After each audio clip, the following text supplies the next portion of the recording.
The Indian subcontinent is once again teetering on the brink of conflict. Tensions between India and Pakistan have reached alarming levels. The trigger was a deadly attack in Indian-administered Kashmir. This attack has unleashed a chain reaction of accusations, military maneuvers, and diplomatic breakdowns. The specter of war, always a possibility in this volatile region, looms larger than it has in years. Both countries are nuclear-armed. The consequences of miscalculation are almost too terrible to contemplate. The situation is complex and fast-moving. It demands careful analysis. We need to understand the motivations of both sides. Examining the historical context is also crucial. Only then can we begin to grasp the potential dangers and identify pathways to de-escalation. The world watches with bated breath, hoping for a peaceful resolution. But preparing for the worst is also prudent. The stakes could not be higher. The next few days and weeks will be critical. The world must urge both sides to exercise restraint. Dialogue is the only way out of this crisis. The alternative is unthinkable. On April 22, 2025, a horrific attack shook the region. Terrorists struck a tourist convoy in Pahalgam, a scenic town in Indian-administered Kashmir. The attack left 26 people dead. Most of the victims were Indian tourists. One Nepali citizen was also killed. The attack sent shockwaves through India. It also ignited fury and demands for retribution. Initially a militant group, the Resistance Front, claimed responsibility. However, they later retracted their statement. This only deepened the mystery surrounding the attack. India wasted no time in pointing the finger at Pakistan. India accused Pakistan of harboring and supporting the terrorists responsible. These accusations are not new. India has long accused Pakistan of using militant proxies to destabilize Kashmir. Pakistan vehemently denies any involvement in the Pahalgam attack. They call the accusations baseless and provocative.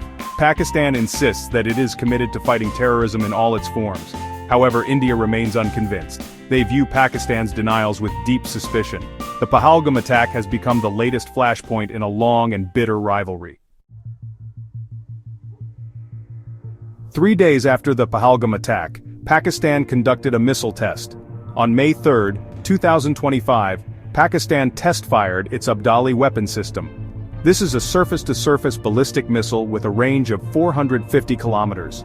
It is capable of carrying both conventional and nuclear warheads. The timing of the test immediately raised eyebrows. Many saw it as a deliberate provocation in response to the Kashmir attack.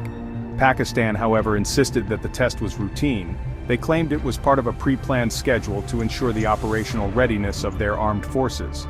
Pakistan emphasized that the test was not directed at any particular country. They stressed that Pakistan's nuclear program is purely defensive in nature.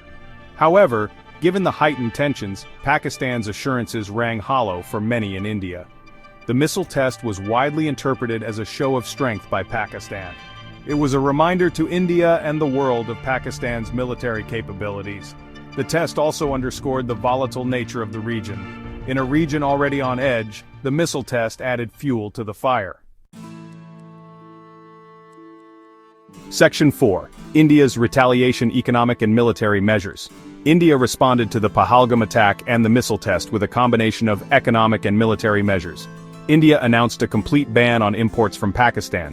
They also barred Pakistani ships from using Indian ports.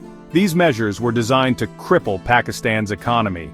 India sought to isolate Pakistan internationally and punish them for their alleged support of terrorism.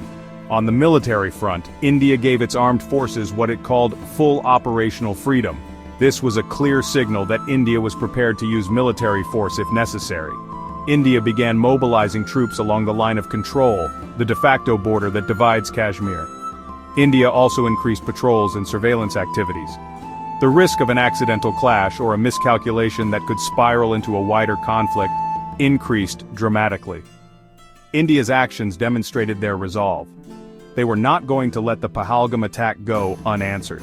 However, India's aggressive posture also carried significant risks. They risked escalating the situation to a point of no return. Section 5. Pakistan's countermeasures, diplomatic expulsions and more. Pakistan was quick to respond to India's actions. They condemned India's economic measures as unfair and unjustified. Pakistan retaliated by halting all border trade with India. They also closed their airspace to Indian carriers. This disrupted air travel between the two countries and further escalated the situation. In a dramatic move, Pakistan expelled several Indian diplomats from Islamabad. They accused them of espionage and activities incompatible with their diplomatic status. This tit-for-tat expulsion further eroded the already strained diplomatic relations between the two countries. Pakistan also issued a stern warning to India regarding the Indus Waters Treaty. This treaty, signed in 1960, governs the sharing of water resources from the Indus River system. Pakistan declared that any attempt by India to disrupt the treaty would be considered an act of war. Pakistan's response to India's actions was swift and multifaceted. They demonstrated that Pakistan was prepared to match India's aggression. The exchange of provocative actions and harsh rhetoric only pushed the two nuclear-armed neighbors closer to the precipice.